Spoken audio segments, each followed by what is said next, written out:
mais uma meditação com vocês aqui nessa noite, acerca desse ministério imitativo, esse ministério de discipulado, né? Discipulado é a ação de imitarmos a Cristo Jesus e levarmos outras pessoas a imitarem a Cristo Jesus.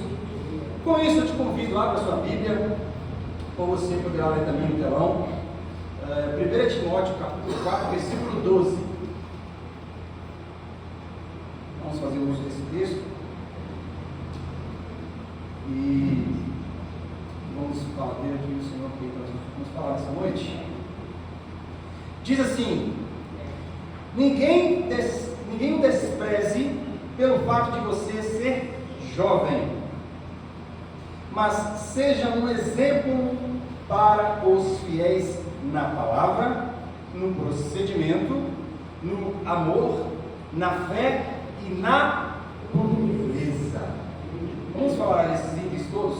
Seja fiel, seja um exemplo para os fiéis na palavra, procedimento, no amor, na fé e na pureza. Oremos. Amado Deus, grandioso Pai, estamos aqui mais uma noite, ó Deus, para prestar culto, honra, glória e louvor ao seu nome. Ó Deus, desde já nós pedimos que o Senhor, ó Deus, venha sobre nós com a abundante graça, com a sua maravilhosa misericórdia, ó Deus, fazendo-nos, ó Deus, mais próximos de Ti. Ó Deus, que possamos, ó Deus, ter a capacidade de olhar para Cristo, de apontar para Cristo e imitar a Cristo Jesus. Que os nossos semblantes sejam mais parecidos, mais próximos, ó Deus, que possamos imitar Jesus em todos os aspectos, Deus, que contemplamos e vemos na sua santa palavra. Então vem com esta palavra sobre nós, Deus, abrindo nossa mente e nosso coração. Venha, Santo Espírito de Deus, sobre nós, para que sejamos mudados, e certamente seremos mudados, por amor e honra e glória do nome de Deus Pai, e Deus Filho e Espírito Santo. Amém. Meus irmãos, tudo que temos falado, né, nos últimos dias, nas últimas semanas, nos últimos domingos, nós estamos falando sobre isso, sobre o discipulado, sobre a maneira que cabe a nós viver, a maneira que devemos viver, né? A gente, como no texto de semana passada, Gálatas 2:20, que devemos viver para Cristo Jesus, não para nós mesmos. Não vivo mais eu, mas Cristo vive em mim. Meus irmãos, então isso já está muito bem demonstrado, já está bem enfatizado, bem demonstrado para nós. Isso a gente pode, de maneira exemplar, ver que nós não podemos e não temos capacidade de viver da nossa própria maneira. Haja vista que, se a gente tentar viver da nossa maneira, se a gente buscar viver do nosso próprio método de vida, iremos e fracassaremos miseravelmente, né? Existem histórias da Bíblia que traduzem muito bem isso, que falam sobre homens quando eles tomaram ali as suas decisões de ir à frente de Deus, de tomar decisão por Deus. O que eles fizeram foi fracassar miseravelmente. Bom, mas o discipulado pressupõe que sigamos Jesus à maneira de Jesus. O discipulado, esse ministério de imitarmos a Cristo Jesus, de olhar para Cristo, de apontar para Cristo, ver quem é Cristo e então seguir e fazer o que Cristo fez, seguir esse Jesus e fazer o que Ele fez. Esse ministério pressupõe que sigamos Jesus da maneira que Ele quer. Hoje pela manhã estivemos falando aqui sobre o cânon, né, do Antigo Testamento, como é que a Bíblia foi formada e tal, um estudo muito legal, muito didático, um pouco profundo, né? Por isso exige-se um estudo, mas a gente viu que se as pessoas querem interpretar a Bíblia de sua própria maneira, o que o liberalismo teológico pressupõe, elas erram e fracassam de uma forma absurda. de maneira até a inventarem coisas, como essa semana a gente viu, até falei pela manhã aqui, a invenção absurda de um pastor lá de São Paulo, nós podemos considerá-lo um falso pastor, porque ele sugere uma reinvenção de Deus, dizendo que Deus ele não é mais o Deus Pai, agora é o Deus Mãe, a mamãe do céu. É um absurdo completo. Isso é fruto de um liberalismo teológico, isso é fruto de se olhar para a Bíblia e querer interpretar a Bíblia da maneira que nós queremos, da nossa maneira, do nosso jeito. Eu olhar para o texto ou não, eu acho que a Bíblia, não estamos aqui para achar, estamos aqui para aceitar. Nós não estamos aqui para deduzir o que a Bíblia está dizendo, estamos aqui para aceitar o que a Bíblia diz acerca de nós. Bom, meus irmãos, mas apesar disso, ainda assim, a gente insiste na nossa falsa autossuficiência.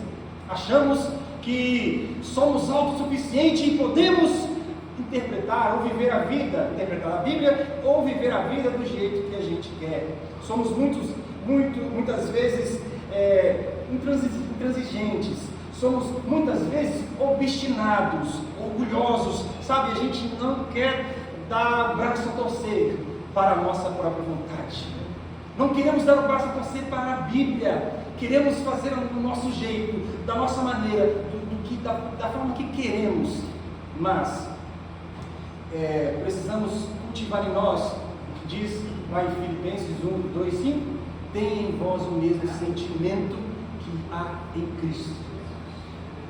Bom, meus irmãos, somos muitas vezes dessa maneira obstinados, e não faltam exemplos bíblicos para isso. Homens obstinados que querem fazer o que precisa ser feito. Abraão, ele queria um filho e deu um jeito para ter um filho. Isso é ser obstinado, mas nem sempre ser obstinado, ser implacável na sua vontade, e com certeza, nunca ser implacável na nossa vontade, significa a gente viver aquilo que Deus tem para nós.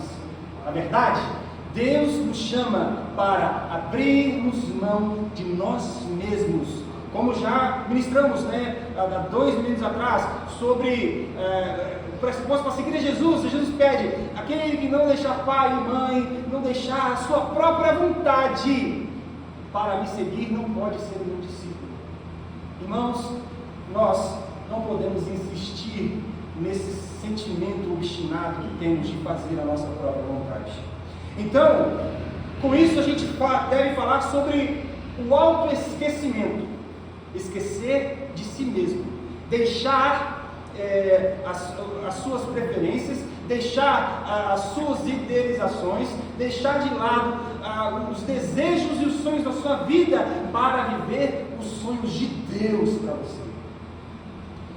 Nós precisamos, ao ingressarmos nesse ministério de discipulado, temos que entrar neste conceito do autoesquecimento. Nós, quando encontramos Cristo, quando nós entramos numa vida de seguir a Cristo Jesus, sendo um discípulo de Jesus, nós não podemos seguir a nossa vontade, devemos seguir o nosso Mestre.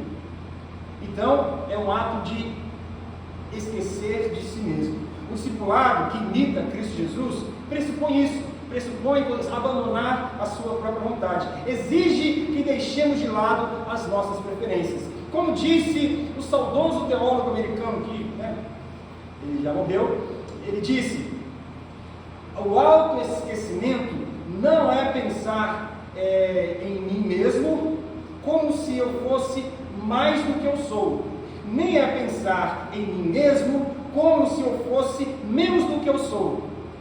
O autoesquecimento é simplesmente não pensar em mim mesmo. Agora, veja, a gente está falando aqui de coisas que custa a nós, que é caro para nós, deixar de pensar em nós.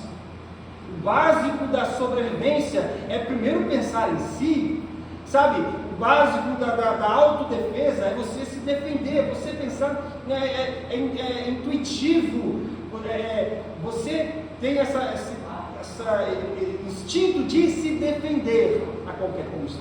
Porque existe isso intrinsecamente ligado ao nosso caráter. Nós queremos nos defender, buscamos o bem para nós, mas veja que a vida de imitar a Cristo Jesus pressupõe, pede, exige, fala que nós devemos esquecer de nós para pensar naquele que é maior do que nós mesmos. Bom, e esse pressuposto serviu de base para todo o ministério da vida de Jesus. O que Jesus fez? Como lá falamos já sobre o texto de Filipenses 2, que Jesus, ele teve um sentimento de não usurpar ser igual a Deus, não quis ser igual a Deus, apesar de ser Deus. O que ele quis? O que ele decidiu? Ele tomou a decisão de não pensar em si mesmo, ele pensou então na vontade de outro. Cristo, ele decidiu não pensar na sua própria vontade, não pensar na glória para si, mas pensar na glória para outro. Então, esse ministério de discipulado, que exige o autoesquecimento, não é um autoesquecimento para depreciação pura e meramente, não é para vivermos uma vida miserável, não é para nos diminuirmos, para vivermos uma vida de humilhação e humilhação simplesmente. É um autoesquecimento em prol de algo maior. Quando pensamos em imitar a Cristo Jesus através do autoesquecimento, nós estamos pensando em viver uma vida de serviço para a glória de Deus. Porque foi isso que Jesus fez. Jesus, quando ele decidiu abandonar a sua glória, ele não se apegou na glória, como o texto lá de Filipenses 2 fala, não se apegou na glória, não era algo para a glória de Deus, a glória de Cristo não era algo que ele pensava em se apegar, mas antes se esvaziou para servir, se esvaziou para se doar, ele se esvaziou para prestar um serviço a outro. E o primeiro serviço que ele prestou foi fazer a vontade do Pai. Ele fez a vontade do Pai e não a sua própria vontade. Vamos lembrar Efésios 2, 5 a 8, que diz que, embora sendo Deus, não considerou que o ser igual a Deus era algo que deveria apegar-se, mas esvaziou-se a si mesmo, vindo a ser servo, tornando-se semelhante aos homens, e sendo encontrado em forma humana, humilhou-se a si mesmo e foi obediente até a morte e morte de cruz. Irmãos, toda a vida de Jesus serviu para um propósito específico. A vida de Jesus não foi para ele, para si mesmo. Jesus não viveu para si, Jesus não pensou em si, Jesus não quis manter a sua própria vontade. Ele se esvaziou para viver a vontade de outro. Isso é serviço. Isso é serviço. Isso é pensar em outro. O que é um serviço? É você prestar um serviço que vai trazer benefício não para você, para outro. Isso é discipulado. Discipulado é uma vida de serviço. Viver o discipulado, a vida que imita a Cristo, implica diretamente que nós devemos abrir mão da nossa vontade para servir a outro. No caso, aqui servir uns aos outros, a igreja é um sendo servo do outro. Jesus trouxe todos esses conceitos, mas não apenas com palavras. Jesus, ele mostrou tudo isso com ação, com atitude. A gente vai ver isso mais para frente aqui. Esse pressuposto, essa pré-exigência do autoesquecimento é o início de uma caminhada em direção a uma vida de obediência. Obediência que é serviço. Não é uma obediência subjugada, não é uma obediência pesada. Sabe quando o pai pede para o filho fazer um determinado serviço, uma determinada tarefa, e o filho vai lá, poxa vida, tem que fazer isso de novo, e vai lá com peso no coração, não querendo fazer. Mas na vida evangélica, na caminhada cristã, nós trabalhamos e servimos a Deus não com pesar, mas pensando que está trabalhando para outro, buscando benefício para o outro, agradando outro, que não ele mesmo, agradando o Pai que está nos céus. A nossa vida, irmãos, a nossa vida de igreja, porque se não fosse isso, a gente não faria sentido muito a vida cristã. Por que adiantaria a gente se reunir, a gente se relacionar para buscando nosso próprio benefício? Não faz sentido. Se eu quero buscar o meu próprio benefício, é melhor ficar em casa, no meu cantinho, onde ninguém me incomoda, onde eu vou fazer tudo aquilo que eu quero fazer. Agora, quando eu estou em uma comunidade onde eu devo prestar serviço para outro, significa que eu tenho que fazer coisas que talvez eu não queira, talvez eu precise abrir mão de muitas coisas, às vezes abrir mão de muitas opiniões para aceitar a opinião de outro, para buscar o benefício de outro. Então, a obediência que é exigida de Cristo Jesus é uma obediência que envolve serviço.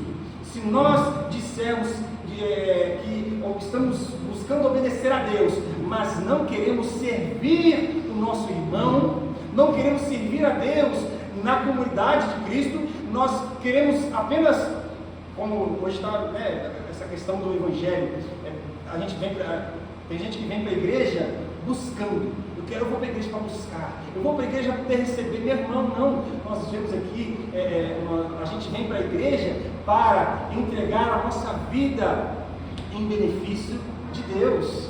A nossa adoração é um serviço prestado para Deus. A nossa comunidade, a nossa reunião, a nossa vida, a nossa dedicação é, acima de tudo, um serviço prestado para Deus. Isso, claro que envolve benefícios mútuos. Nós, é claro que trabalhamos em função uns dos outros, mas, em primeiro lugar, o maior beneficiário é Deus. Deus que deve receber a glória de todo o nosso esforço e de todo o nosso serviço. Mas então, como é que a gente trabalha para Deus? Trabalhando uns para os outros, trabalhando, ajudando uns aos outros, buscando o benefício do outro. A gente está buscando e alegrando o nosso Deus, o nosso Pai que está nos céus. Bom, agora vamos pensar um pouquinho então no problema que existe. Existe no mundo hoje um problema que se chama cada um por si. O problema é que a gente vive num mundo onde a diretriz é buscar o próprio contentamento, buscar a própria felicidade, buscar o próprio benefício. Mas veja, uma reunião de santos, a congregação da igreja de Cristo Jesus, não tem o objetivo de cada um buscar o seu próprio benefício. Lembra lá em 1 Coríntios 11? Paulo exorta o capítulo inteiro, Paulo exortando a igreja, dizendo: vocês estão buscando cada um o seu próprio benefício, uns estão comendo antecipadamente a sua própria refeição, a sua porção que você que traz, estão comendo sozinhos. O objetivo disso não é você trazer para a igreja para você comer o seu, não é para você vir trazer o pãozinho para você comer, é para você trazer o pão para dividir com aquele que não tem. É serviço, é uma vida de benefício, não do outro. Peraí, eu tenho comida em casa, se eu tiver que deixar de comer aqui, para que meu irmão que não tem, para que ele coma aqui, eu vou deixar de comer, porque eu quero prestar serviço a Deus. Como? Servindo o meu irmão. Mas no mundo o conceito é o oposto, é o cada um por si. No mundo vivemos esse mundo competitivo, onde é imposto sobre os homens fardos enormes. O sistema financeiro, o sistema político, o sistema social, o sistema ideológico, tudo isso é muito pesado e forja no caráter das pessoas, na mente das pessoas, uma cultura individualista, onde é cada um por si. Os homens buscam reconhecimento para serem exemplo, mas para serem aplaudidos. Irmãos, se a gente se reúne na igreja, se a gente faz algum serviço para adquirir aplauso, glória para nós, elogio para nós, isso não é serviço.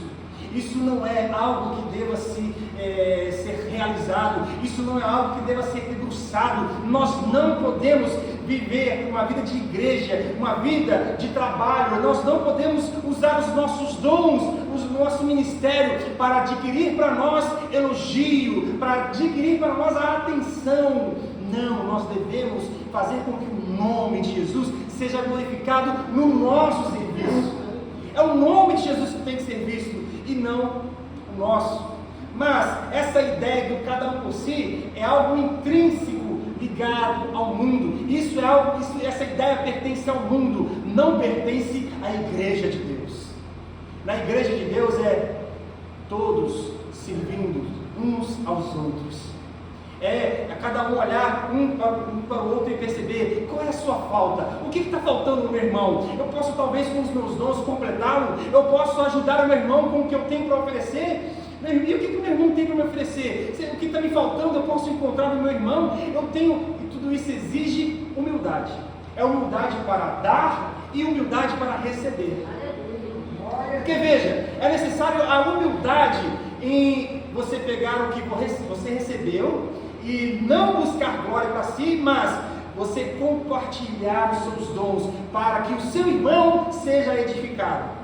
E a humildade para receber, sabendo que você não é autossuficiente ou que você tem tudo o que você precisa. O seu irmão tem muito para te oferecer, o seu irmão tem muito para te ensinar, o seu irmão tem os dons peculiares a ele que não existem em você e que ele pode muito bem agregar na sua vida, fazendo você ser edificado e cada vez mais próximo a Cristo Jesus, doando e recebendo, tudo isso debaixo do caráter humilde de Cristo Jesus. Mas, aqui nesse texto, já falei do problema. O problema é a ideia do cada um por si, que provoca discussões, que provoca divisões, né? A igreja lá de Coríntios, Paulo, vocês estão divididos entre quem é de Paulo, quem é de Apolo, quem é de Cristo, quem é de Pedro. Para com essa conversa. Na igreja de Cristo não tem essa conversa, na igreja de Cristo não tem essa ideologia, não pode haver divisão, dissensão. Em Cristo todos somos unidos, somos um só corpo. O que falta em mim está em você, o que falta em você está em mim, porque todos nós nos completamos em Cristo Jesus, agregamos uns aos outros. É isso. Aí a gente tem aqui então o apóstolo Paulo falando a Timóteo, falando para Timóteo para ele ser um exemplo. Aí a gente entra no tema, né, da nossa mensagem, da nossa ministração aqui. Devemos ser um exemplo. Para quem? Para mim? Para minha glória? Para o meu nome? Para o meu renome? Não. Devemos ser um exemplo para os fiéis. Tá? Diz ao texto: ninguém despreze pelo fato de ser jovem, mas seja um exemplo para os fiéis. Irmãos, aqui Timóteo era um jovem pastor. E Paulo, admoestando ele, corrigindo ele, orientando a Timóteo, dizendo: meu filho, olha só, não deixe ser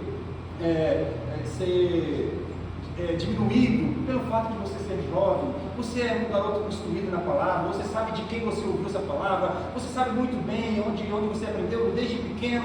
Olha, apesar da sua juventude, mantenha-se um exemplo para os fiéis. A sua vida deve servir de exemplo, não para que você cresça no meio do povo de Deus. Você deve ser um exemplo, não para você ser destacado no meio do povo de Deus. Você, Timóteo, deve ser um exemplo, não para você estar acima da média. Como, né, diz aí uns tempos atrás, aí disse Carlos Roberto, estava acima da média. Meus irmãos, o apóstolo Paulo aqui está falando: seja um exemplo. Um exemplo. Exemplo. Para quê? Qual o objetivo? Qual o propósito? Para o benefício da igreja. Para o exemplo para os fiéis. E este é um aspecto da imitação de Cristo. A gente deve ser um exemplo para a edificação e para o benefício da igreja de Cristo. Foi isso que Jesus fez. Ele assumiu a responsabilidade responsabilidade de padecer todas as coisas por causa da vontade do Pai. Essa responsabilidade de Cristo é vista refletida no serviço. Ele prestou à igreja um serviço de se doar. Ele morreu na cruz, ele deixou a sua glória, ele viveu uma vida de pregação, de ensino, de curas, ele viveu uma vida de um lado para o outro anunciando o Evangelho, não para ser famoso, mas para fazer a vontade do Pai que está nos céus. Meus irmãos, podemos identificar então nesse versículo alguns itens específicos que Paulo orienta Timóteo para que ele seja então um exemplo. Ele fala: Timóteo, seja um exemplo na palavra. E aqui a gente pode entender de duas maneiras. Primeiro, ser um exemplo na palavra, do conhecimento da palavra de Deus. Seja um exemplo na palavra, seja conhecedor da palavra, seja instruído na palavra, para que as pessoas vejam em você um homem, um líder, um pastor, um crente, um irmão que é versado na palavra, que maneja bem a palavra, que fala muito bem da palavra, que explica a palavra, que orienta, que edifica, que exorta a igreja na palavra, através da palavra. Que você, Timóteo, como Pedro falou lá em 1 Pedro 3,15, que deve estar apto, pronto a dar a razão da sua fé para aqueles que te perguntarem. A nossa fé, irmãos, ela não é uma fé irracional. A nossa fé, ela não é mística, ela não é abstrata. A nossa fé, ela deve ser racional. Existe uma razão de ser da nossa fé, existe um porquê de crermos, existe um motivo específico da nossa fé. Também o conhecimento bíblico, esse fato de ser versado na palavra, esse fato de ser conhecedor da palavra, de ser um exemplo de cristão na palavra, não é para ostentação ou para abajuração, Olha, como eu sou bem versado na palavra, vejam como eu tenho conhecimento. As pessoas às vezes fazem faculdade de teologia, seminário, só para poder ganhar no argumento. Isso é ostentação, isso não é serviço. É buscar elogios e não buscar a glória, o conhecimento, a edificação da igreja. Mas, meus irmãos,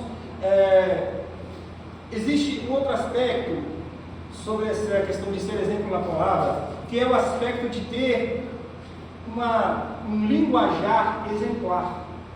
Isso significa que o crente não deve tropeçar na própria língua. O crente precisa ser um exemplo com o seu vocabulário. O crente, ele precisa ter um linguajar honesto e verdadeiro, livre e bem longe de mentiras. O homem de Deus não pode emprestar a sua boca para maledicências ou para coisas impuras.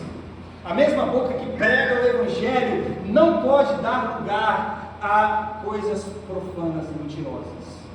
Então veja, o exemplo que Paulo está exigindo que Timóteo tenha. Timóteo, seja um exemplo para os fiéis na palavra, que a sua boca seja um exemplo para a igreja, que a igreja aprenda. Timóteo, não é para o seu benefício, Timóteo, é para que a igreja aprenda, é para que a igreja receba, é para que a igreja seja edificada pelo seu exemplo, pela sua palavra, pela sua boca. Pregue o Evangelho, e pregue o Evangelho com toda honestidade, pregue o Evangelho com toda veracidade, livrando a sua língua de falar maledicências ou coisas impuras.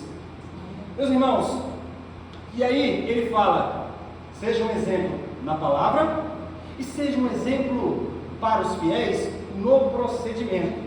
O procedimento aqui é a maneira pela qual a pessoa se apresenta e se comporta diante das coisas. O procedimento, a conduta, a coerência das suas ações em concordância com as suas palavras. Meus irmãos, o crente não pode se comportar de maneira distinta do que a fé lhe exige.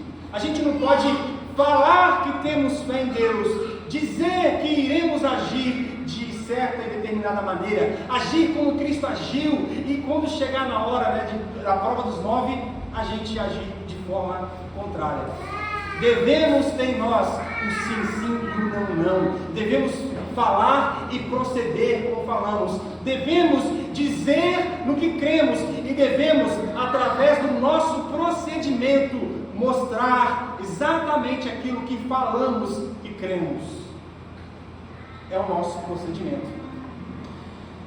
Se existe distinção entre a fé e as obras, isso chega a ser a conclusão de que a fé professada não é fé nenhuma.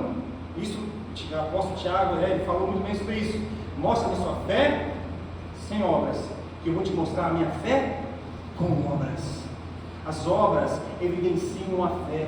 As obras, a realização, o procedimento, as nossas atitudes devem estar condizentes com a nossa fé professada. O outro ponto que ele fala é: Timóteo, seja um exemplo para os fiéis no amor. O amor, irmãos, é a marca registrada do Evangelho de Deus. Não existe Evangelho sem amor. Não tem como a gente dizer que cremos em Deus, que buscamos a Deus e não somos movidos pelo amor. Porque é o amor que move, porque Deus é o próprio amor. A expressão exata do amor é o próprio Deus, o próprio Cristo, que se doou como a exata expressão do amor de Deus. Então, é exigido de nós que o nosso procedimento seja amável, que a nossa fé conduza-nos a amar a Cristo, a Deus, acima de todas as coisas, e amar a igreja do Senhor Jesus, de modo que a gente venha se doar para a igreja e trazer benefícios para a igreja. Porque veja, se a gente não se dedica à igreja com amor, então a gente não está buscando o benefício da igreja.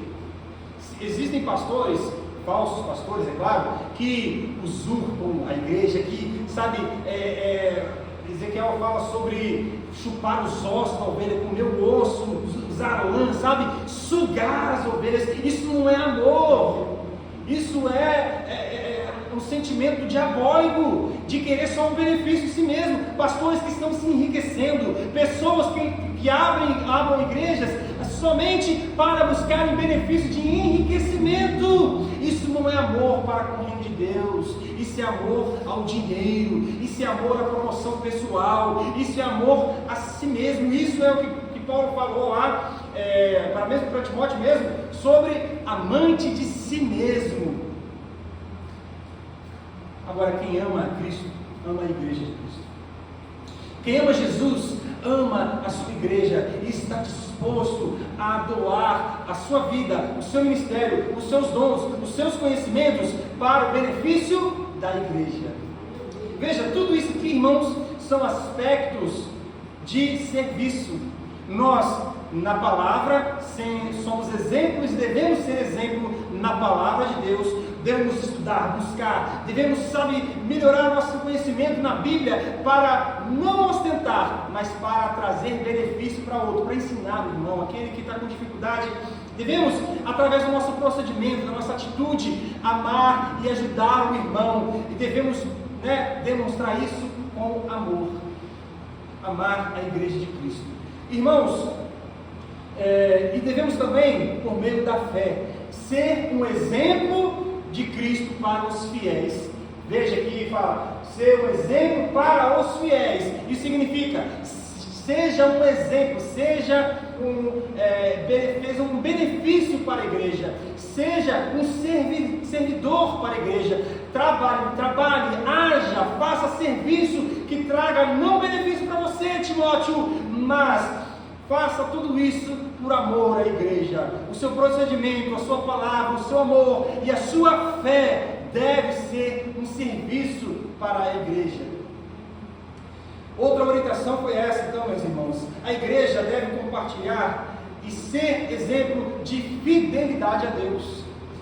Quando vemos um irmão passando por dificuldade, e esse irmão, como o nosso irmão Carlos Alberto, lá da Assembleia de Deus lá do centro, meus irmãos, ele está passando por um processo tão difícil, sabe, tão ruim, problema, né, com o olho na cabeça, sabe, ele já fez quantas cirurgias? 2, 3 cirurgias, mas irmãos, nós fomos visitá-lo e ele estava lá, sabe, de pé, com toda a força, alegre no Senhor, cantando, e eu achei que a gente ia chegar lá e ele ia estar cabisbaixo, desanimado da fé, mas não, ele, com o exemplo, com a fidelidade dele, a fé que ele tem em Cristo Jesus, ele animou a mim. Eu saí de lá mais animado, eu saí de lá mais convicto na fé que nós temos em Deus, porque mesmo passando por dificuldade, mesmo passando por uma doença terrível, mesmo estando em face da morte, todos os dias, lá ele estava e não arredava o pé de Cristo Jesus. Ele permanece em Cristo. Ele fala, se eu morrer, irmão, já estou com Cristo, é lucro. É assim que nós devemos pensar, irmãos. A nossa fé deve servir de exemplo para que o outro, para que o nosso irmão, para que a igreja seja edificada e tenha também a mesma fé, tenha a mesma convicção, tenha a mesma força, a mesma fidelidade para com Deus. Veja, tudo isso são aspectos de ensino, aspectos pedagógicos. Nós devemos ter fé em Deus para ensinar o nosso irmão a também ter a mesma fé em Deus. E por último, fala sobre a pureza. O exemplo que é uma responsabilidade da igreja é ser puro. Ser puro, puro nas palavras, puro no coração. Irmãos, Paulo estava falando para um jovem pastor, para ele se manter puro em uma cidade que era a capital da impureza sexual. Quando Paulo escreve isso para Timóteo, Timóteo estava em Éfeso, uma cidade lá na Grécia, no primeiro século, onde tinha culto à deusa da sexualidade. Eles cultuavam uma deusa do sexo. Então, a imoralidade sexual era uma prática normal naquela cidade. E aí Paulo está dizendo, Timóteo, seja um exemplo para os fiéis na pureza. Você, meu jovem, que pode ser tão facilmente tentado pela impureza sexual, mantenha-se firme na sua fé, mantenha-se firme no seu procedimento, mantenha-se firme no seu amor, mantenha-se firme na sua palavra, na palavra que você foi ensinado, mantenha-se firme na pureza, não se contamine com o mundo.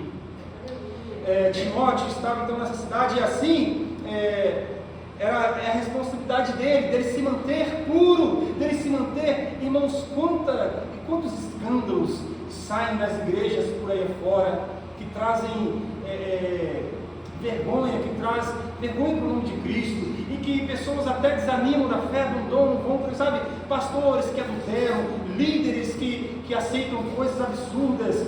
A gente tem, recentemente aí aquele escândalo da Ilusa Rosa, o marido da Ilusa Rosa, que tem um caso de estupro com uma criança, sabe, coisas absurdas.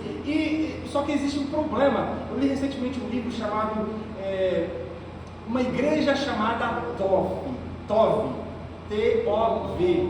Esse livro, ele fala sobre uma cultura que existe na igreja de acobertamento. A palavra Tov em hebraico significa bom, uma igreja chamada boa, mas de boa a gente parece que tem só um nome, porque megas igrejas, elas, em função de defender o seu bom nome, em função de defender o seu status, o seu marketing, a sua placa, eles acobertam pecados terríveis, escondem. Isso não acontece só em igrejas grandes, isso acontece em igrejas pequenas perto de nós.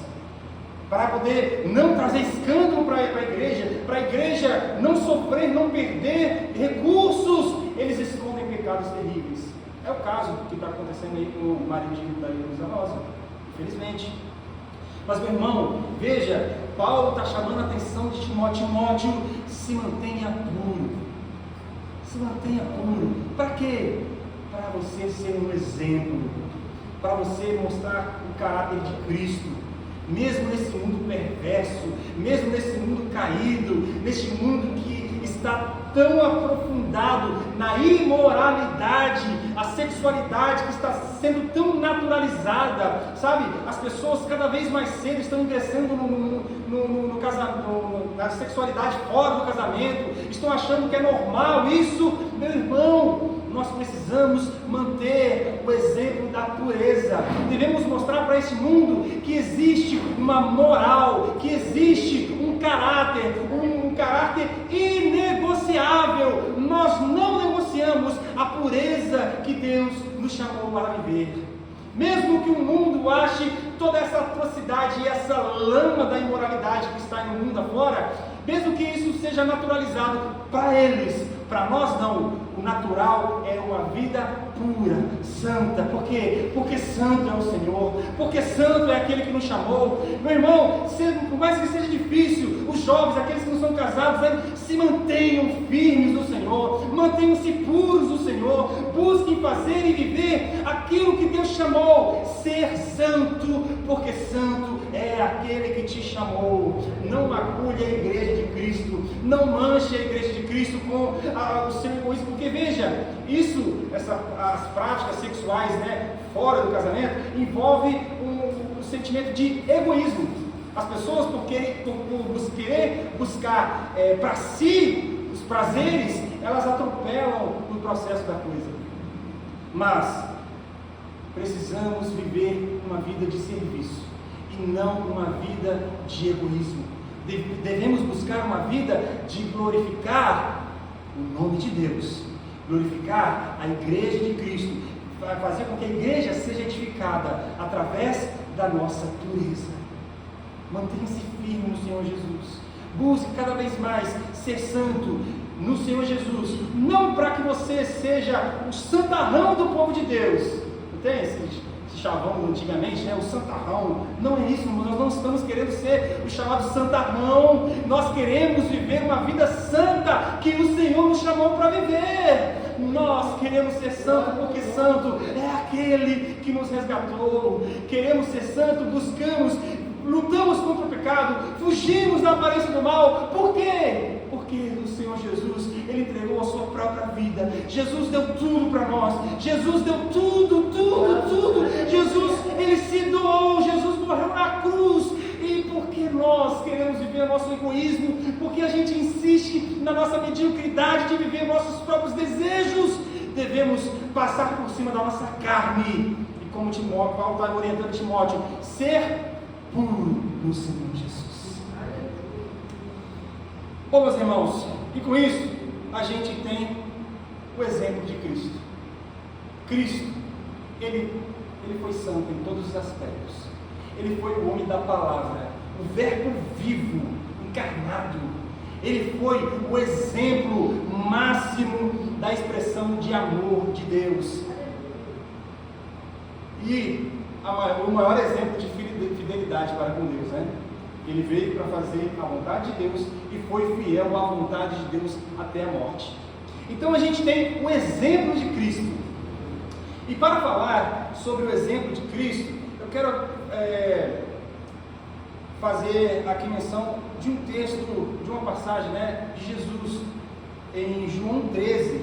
Podemos perceber que o objetivo de Paulo, essas orientações a Timóteo, envolve o serviço à igreja, envolve uma vida então de serviço. Não é para mim, não é para o meu benefício, é para o benefício da igreja. Todo o esforço que o cristão precisa desempenhar está debaixo de uma finalidade específica: buscar o benefício da igreja e, lógico, diretamente a glória de Deus. E no exemplo de Jesus em João 13, a gente vê o serviço de Cristo que envolve o desapego de si mesmo, buscando o benefício de outros. Olha só, João 13, versículo 3 diz: Jesus sabia que o Pai havia colocado todas as coisas debaixo do seu poder, e que viera de Deus e estava voltando para Deus. Assim, levantou-se da mesa, tirou a sua capa e colocou uma toalha em volta da cintura. Depois disso, derramou água numa bacia e começou a lavar os pés dos seus discípulos, enxugando-os com a toalha que estava na sua cintura. Olha só, irmãos, a gente tem dois aspectos importantes a serem aprendidos aqui. Jesus, ele tinha ciência de todo o seu poder. O versículo 3 está dizendo claramente, né? Jesus sabia que o Pai havia colocado todas as coisas debaixo do seu pé. Então Jesus sabia que ele era o Rei do universo. Jesus sabia que ele era o Rei dos reis. Jesus sabia que ele era o Todo-Poderoso, o soberano das nações, o digno de glória, honra, louvor. Mas ele se submeteu a lavar pés sujos. Jesus, ele assumiu viver uma vida de serviço que envolve não buscar o benefício próprio, mas o benefício de outros. E ele mostrou isso nesse exemplo claríssimo. O Rei do universo desceu da sua glória e veio aqui para lavar o pé sujo do discípulo. Meu irmão, se existe uma expressão de humildade poderosa, é essa expressão. Se existe um exemplo que para o benefício de outro, é esse exemplo de Cristo. Aqui Jesus, ele mostrou na prática, na ação, como devemos nos submeter a um serviço debaixo de um caráter humilde. O serviço nunca é para buscar glória, o serviço é para buscar benefício do outro. Agora deixa eu falar uma curiosidade aqui. O texto fala que Jesus se levantou e tirou a sua capa. Aqui é um outro aspecto acerca da humildade de Jesus. Meus irmãos, nos tempos de Jesus, na comunidade judaica, havia essa cultura por detrás da capa, né? A pessoa que era o dono da casa, o anfitrião, ele usava a túnica e por cima da túnica ele jogava uma capa. Isso era para demonstrar que aquela pessoa que usava a capa era a pessoa mais importante da casa, era o chefe da casa, era o anfitrião do ambiente. E os criados, né, os servos, eles não usavam capas, eles usavam apenas túnicas. E o que Jesus fez? Jesus, através desse gesto de tirar a capa, ele diz: olha, eu estou me igualando aos serviçais. Eu estou assumindo um serviço. E que serviço é esse? Um serviço humilhante. Um serviço que não busca o meu benefício. Qual é o benefício de lavar um pé sujo? Mas veja, não é o serviço em si, mas é o que o serviço representa. É o que a atitude de Cristo representa. Ali, Jesus estava ensinando, na prática, ensinando o caráter de ser humilde. Veja, os discípulos, eles olhavam uns para os outros, porque na cultura judaica também, não se poderia sentar para comer sem antes lavarem os pés. Só que não tinha, eles estavam no cenáculo, não tinha ali nenhum criado, não tinha nenhum serviçal, não tinha ninguém para fazer serviço. Só tinha Jesus e os discípulos. Então eles pensaram, estava ali a bacia, estava ali a água, estava ali a toalha. E cadê o serviçal? Cadê aquele que vai limpar o meu pé? Não tinha. Talvez, se Jesus tivesse pedido, todos os discípulos iriam se voluntariar para lavar o pé de Jesus. Mas é claro, eu vou lavar o pé do meu mestre, eu vou lavar o pé de quem é maior do que eu. Mas eu não vou lavar o pé de quem é igual a mim. Eu não vou me submeter a me rebaixar, porque talvez Pedro pensando, se eu parar para lavar o pé de Tiago vai achar que ele é maior do que eu. E Tiago, se eu parar para lavar o pé de João, o João vai achar que eu sou menor do que ele. Então, como eu quero ser pelo menos igual a ele, eu não vou lavar o pé de ninguém. Se Jesus pedir, eu lavo o pé dele, mas não dos meus iguais. E Jesus, o próprio mestre, o dono do universo, quem criou a alvorada, quem criou o entardecer, quem criou os céus e estrelas, quem criou o cosmos, ele estava ali e falou: vocês, seus obstinados, eu vou ensinar vocês o que é um caráter humilde. Jesus pegou, tirou a sua capa, tirou o seu manto de autoridade. Jesus pegou a bacia, pegou a toalha e lavou os pés dos discípulos. Veja, meus irmãos, no exemplo de Cristo, nós temos esse caráter de humildade. O nosso trabalho, o nosso serviço não deve ser pensar: mas se eu fizer isso aqui para o meu irmão, se eu for ensinar meu irmão, eu vou estar me submetendo, vou estar me humilhando. Se eu ajudar, se eu buscar, se eu for pedir perdão para o meu irmão, vou estar me humilhando. Mas eu vou ditar o meu orgulho. Meu irmão, lance fora todo o orgulho, jogue abaixo todo o orgulho e viva uma vida de serviço, primeiro a Deus. E como fazemos isso? Servindo uns aos outros. Jesus ensinou que é através do serviço uns aos outros que nós estaremos servindo a Jesus. E esse serviço de Cristo, irmãos, é um serviço sincero que exige humildade. Eles estavam no cenáculo, lá não tinha ninguém que pudesse fazer aquele trabalho humilhante, porque na época isso representava um serviço, um trabalho humilhante, ultrajante. Quem vai querer lavar um pé sujo? O Rei do Universo fez. O Rei dos Reis, que deveria ser servido, serviu. O Senhor soberano, que deveria ser exaltado, ele se ajoelhou diante dos seus servos para servir. Veja, irmãos, então como nós podemos ser tão intransigentes? Como nós podemos ficar na nossa vida obstinada, pensando que somos alguma coisa, sendo que o nosso mestre, o nosso exemplo máximo, ele nos ensinou através da sua própria ação a definição de humildade. Que haja em nós o mesmo sentimento que houve em Cristo, o sentimento de ser humilde, o sentimento de não considerar o meu irmão menor do que a mim, mas sempre considerar o meu irmão maior do que eu. Maior é quem serve no reino de Deus.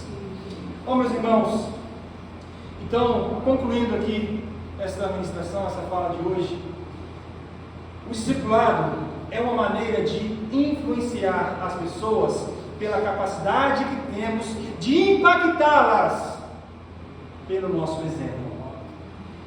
É como vimos no exemplo de Jesus, é fazer com que Cristo seja visto em nós, é fazer com que Ele seja conhecido por causa do nosso trabalho, é fazer com que Jesus seja enaltecido através do nosso serviço, é fazer com que o meu irmão seja elevado, edificado, fazer com que o meu irmão cresça, mesmo que isso tenha que me colocar de joelho, mesmo que isso tenha que me colocar numa posição humilhante ou até ultrajante, mas é para o benefício. Se é para o benefício da igreja de Deus, é para a glória de Deus.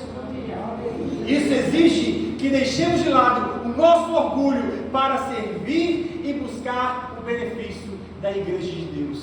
Meus irmãos, a igreja de Deus é servindo a igreja de Deus, é buscando o crescimento da igreja de Deus, que a gente estará servindo, trabalhando e buscando a glória para Deus. Em um mundo que cultua o benefício próprio, a igreja tem o desafio de se manter firme para servir de exemplo de bom comportamento, exemplo de amor, exemplo de devoção, de satisfação, não na satisfação própria, mas na satisfação da vontade do Pai que está nos céus, para a honra e glória do seu Filho, Jesus, o nosso eterno Salvador, o exemplo máximo de humildade que nós temos a seguir. Amém? Amém. Amém. Diante disso, irmãos, eu te convido a orar.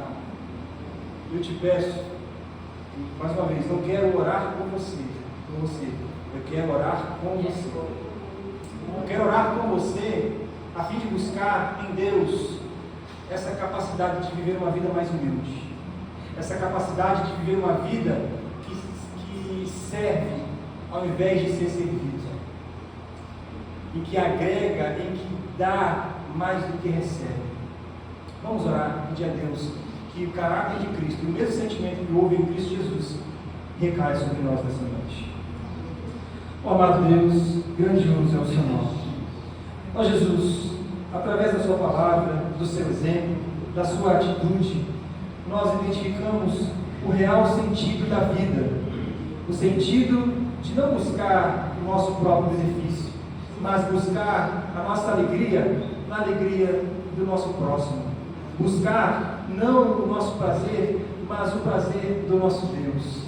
Ó Deus, porque a tua palavra mesmo testifica e fala de forma veemente que o seu caminho é maior do que o nosso, os seus pensamentos são maiores do que os nossos. A vida, o propósito que o Senhor tem para nós é maior que aquilo que idealizamos para nós mesmos.